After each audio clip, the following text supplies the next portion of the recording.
60대 초반의 한 남성은 평생 직장 생활로 모은 퇴직금과 저축을 모두 털어 캠핑카를 샀습니다. 그는 이렇게 말했습니다. 이제 진짜 내 인생을 살고 싶다. 사무실 보고서 회의 없는 세상. 자유롭게 도로 위를 달리며 아내와 함께 전국을 여행하는 삶. 그게 그의 은퇴 로망이었습니다. 하지만 6개월 뒤 그는 조용히 캠핑카를 팔았습니다. 내가 뭘 잘못한 걸까? 그가 남긴 이 한마디에는 단순한 실패 이상의 이야기가 담겨 있었습니다. 이 남성은 35년간 대기업 설비 부문에서 근무했습니다. 퇴직금 2억 원, 적금 5천만 원, 그리고 60세 이후 국민연금이 시작되기 전까지 34년을 버틸 자금이 있었습니다. 그 돈으로 그는 1억 2천만 원짜리 중형 캠핑카를 구입했습니다. 주변에서는 멋지다, 진짜 자유다라며 부러워했죠. 하지만 그는 곧 깨달았습니다. 캠핑은 여행이 아니라 또 다른 노동이라는 걸.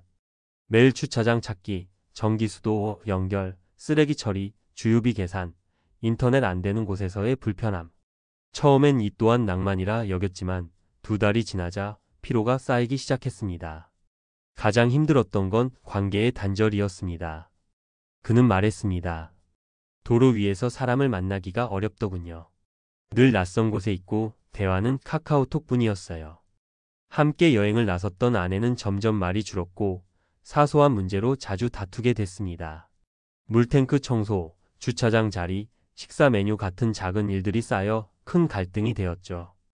결국 아내는 3개월 만에 집으로 돌아갔고 그는 혼자 남은 캠핑카에서 잠을 청했습니다. 그때부터 캠핑은 자유가 아니라 고립이 되었습니다. 재정적으로도 문제는 심각했습니다. 한 달 기름값 50만 원, 캠핑장 이용료 30만 원, 식비와 유지비를 합치면 100만 원이 훌쩍 넘었습니다. 게다가 예상치 못한 차량 수리비와 보험료가 겹치며 퇴직 자금이 빠르게 줄어들었습니다. 그는 캠핑카는 내 마지막 꿈이었는데 그게 내 노후를 무너뜨렸다고 말했습니다. 캠핑카를 팔고 남은 건 8천만 원 남짓이었고 그는 다시 전세방으로 돌아왔습니다. 전문가들은 이런 사례를 은퇴 후 현실 착각의 대표적 유형이라고 말합니다. 은퇴 전에는 돈보다 시간, 자유보다 구속이라는 대비가 극적으로 느껴지지만 실제로 은퇴 후엔 시간의 무게를 견디지 못하는 경우가 많습니다. 직장인은 매일 누군가가 정해준 일정 속에 살지만 은퇴자는 모든 결정을 스스로 내려야 합니다. 오늘 어디서 자고, 내일 뭘 먹고, 이번 주에 누구를 만날지까지. 이 자율성은 처음엔 달콤하지만 곧 버거운 책임이 됩니다. 또 하나의 문제는 심리적 공백입니다. 직장에서의 역할이 사라진 순간 자신이 세상에 필요하지 않다는 감정이 밀려옵니다. 그는 이렇게 표현했습니다. 도로 위에 혼자 있을 때 차창에 비친 내 얼굴을 보니 누군지도 모르겠더군요. 이런 정체성의 혼란은 많은 은퇴자들이 겪는 공통된 현상입니다. 사회적 역할이 사라지면 자신을 증명할 언어가 사라지기 때문이죠. 이 사례는 단순히 캠핑카 실패담이 아닙니다. 은퇴 후 꿈의 소비가 왜 종종 위험한지 보여주는 상징적인 이야기입니다. 평생 참으며 살아온 세대에게 은퇴는 보상이 아니라 전환의 시기입니다. 그러나 많은 이들이 이 전환을 소비로 채우려 합니다. 해외여행, 별장, 캠핑카, 고급 오디오. 하지만 이런 소비는 삶의 의미를 대신해주지 못합니다. 오히려 비어있는 시간을 더 크게 느끼게 만들 뿐입니다. 한 심리학자는 이렇게 말했습니다. 은퇴 후 가장 중요한 건 돈보다 맥락이다. 내가 왜 이걸 하는지, 누구와 함께 하는지가 있어야 한다. 실제로 캠핑을 6개월 만에 접은 이 남성도 이후 새로운 전환을 맞이했습니다. 그는 캠핑카를 팔고 대신 지역 복지관에서 노인 대상 안전교육 강의를 시작했습니다. 처음엔 돈이 안 된다며 망설였지만 몇 달 후 그는 달라졌습니다. 이제는 누군가가 내 이야기를 듣는다는 게 내가 아직 쓸모있는 사람이라는 게 기쁩니다. 그는 이제 주말마다 작은 자동차를 몰고 근처 하천이나 산책길을 다닙니다.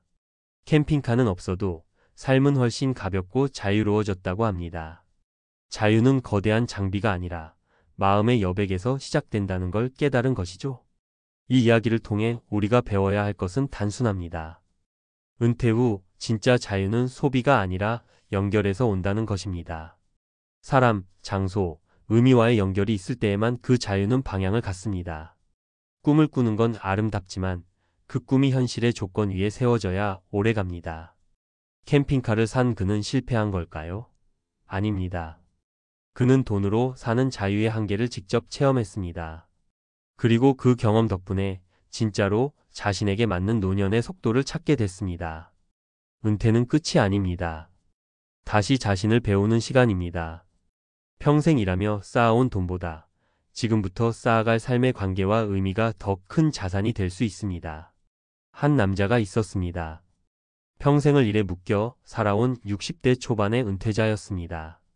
새벽마다 출근의 기계음을 들으며 하루를 보냈고 점심시간에도 서류를 붙잡았던 그가 은퇴식 날 울컥한 건 단순히 회사와의 작별 때문이 아니었습니다. 그는 스스로에게 이렇게 말했습니다. 이제는 나를 위해 살자고. 그렇게 그는 인생의 마지막 보상처럼 캠핑카를 샀습니다. 1억이 넘는 거액이었지만 망설이지 않았습니다. 평생 번 돈을 한 번쯤 자신을 위해 쓰고 싶었던 겁니다. 넓은 도로 위를 달리며 아내와 전국을 여행하는 장면을 수없이 상상했습니다. 누군가에게는 사치였지만 그에게는 늦게 온 자유의 상징이었습니다. 처음 한 달은 꿈 같았습니다. 봄 햇살 아래 바다를 보고 산을 보고 강가에서 불멍을 했습니다. 회사에서는 한 번도 맡아본 적 없는 커피 향이 아침마다 차 안에 퍼졌고 아내의 웃음소리가 들리던 그 시간은 그가 생각한 은퇴 후 행복의 전부였습니다. 그러나 2달이 지나자 현실은 조금씩 달라지기 시작했습니다. 캠핑장은 생각보다 비쌌고 무료로 머무를 수 있는 곳은 위생이나 안전이 불안했습니다. 물을 채우고 전기를 연결하는 일도 귀찮고 번거로웠습니다. 무엇보다 매일 같은 공간에서 부딪히는 부부의 갈등이 커졌습니다. 아내는 매일 새로운 장소로 이동하는 일정에 지쳐 있었고 그는 아내가 자꾸 집을 그리워하는 게 이해되지 않았습니다. 결국 다툼은 잦아졌고 어느 날 아내는 말했습니다. 이제 집으로 돌아가고 싶다고. 그날 이후 그는 혼자 남았습니다. 텅 빈 캠핑카 안은 이상할 정도로 조용했습니다. 불빛도 대화도 목적도 사라졌습니다. 자유로의 여정은 고립의 시작이었습니다. 그는 한동안 운전대를 잡을 수 없었습니다. 캠핑카를 몰고 떠나던 그 자유가 이제는 두려움으로 변해 있었기 때문입니다. 심리학에서는 이런 현상을 자율성의 역설이라고 합니다. 자유를 얻었지만 그 자유를 감당할 준비가 되어 있지 않을 때 사람은 혼란과 불안을 느낍니다. 직장에서의 일정과 지시는 때로 우리를 구속하지만 동시에 삶의 구조가 되어줍니다. 그러나 은퇴 후 그 구조가 사라지면 남는 건 무한한 시간과 무의미한 선택뿐입니다. 그가 캠핑카를 산 것은 물리적 자유를 얻기 위함이었지만 정작 그가 잃은 것은 심리적 안전망이었습니다. 문제는 돈이었습니다. 유지비가 매달 100만 원이 넘었고 주유비와 보험료, 수리비까지 합치면 퇴직금은 빠른 속도로 줄어들었습니다.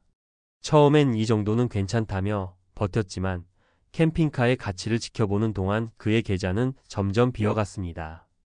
은퇴 이후의 돈은 쓰는 속도보다 지키는 속도가 중요합니다. 하지만 그는 그 사실을 몰랐습니다.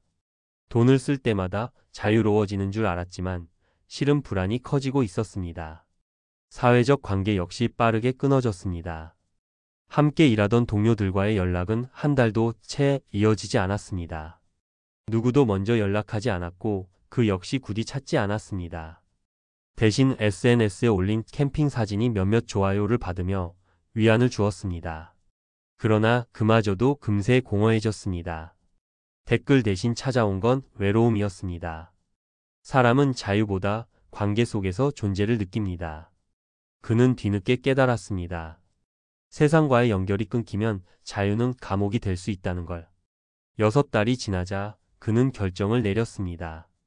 캠핑카를 팔기로 한 겁니다. 마음속에 자존심은 무너졌고 남은 돈은 절반도 되지 않았습니다. 그는 그제야 현실을 직시했습니다. 은퇴 후 행복은 멋진 장비나 여행지가 아니라 일상의 균형과 연결 속에서 만들어진다는 걸. 전문가들은 이런 사례를 통해 한 가지 조언을 합니다. 은퇴 후의 삶은 소비의 자유가 아니라 구조의 재설계로 봐야 한다는 것입니다.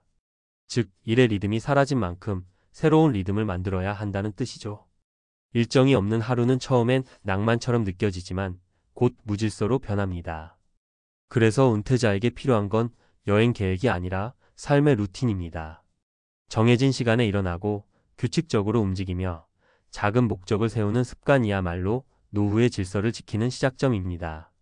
그는 캠핑카를 판 뒤 새로운 시도를 했습니다. 지역 복지관에서 교통안전 강의를 시작했습니다. 돈은 많지 않았지만 누군가의 눈을 마주치며 말하는 그 시간에 오랜만에 살아있다는 감각이 돌아왔습니다. 이제야 내가 다시 사회의 일부가 된 것 같다는 그의 말은 단순한 감상이 아니었습니다. 인간은 누군가에게 쓸 때 비로소 존재감을 느낍니다. 캠핑카 대신 그는 오래된 소형차를 몰고 근처 산책길을 다닙니다. 불편함은 있지만 마음은 편하다고 했습니다. 이제는 매일 가던 카페의 주인과 안부를 나누고 작은 시장에서 아는 얼굴이 생겼습니다. 정착이란 단어를 다시 배우게 된 겁니다. 이 이야기의 핵심은 실패가 아닙니다. 우리는 종종 은퇴 후 인생을 성공과 실패로 나누지만 사실 노후는 매일 조금씩 조정해가는 실험의 연속입니다.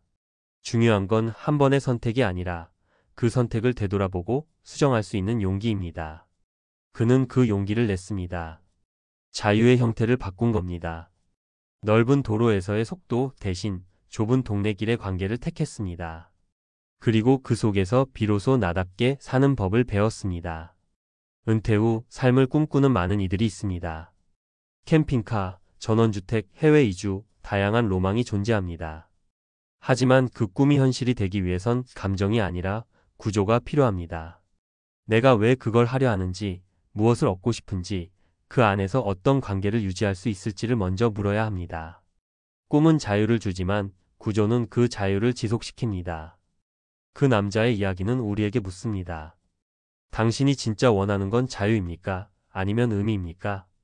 그는 결국 이렇게 말했습니다. 캠핑카를 잃고 나니 사람을 얻었어요. 은퇴란 단어는 끝이 아니라 다시 배우는 과정입니다. 돈을 잃고 꿈을 깨고 다시 자신을 찾아가는 여정이기도 합니다.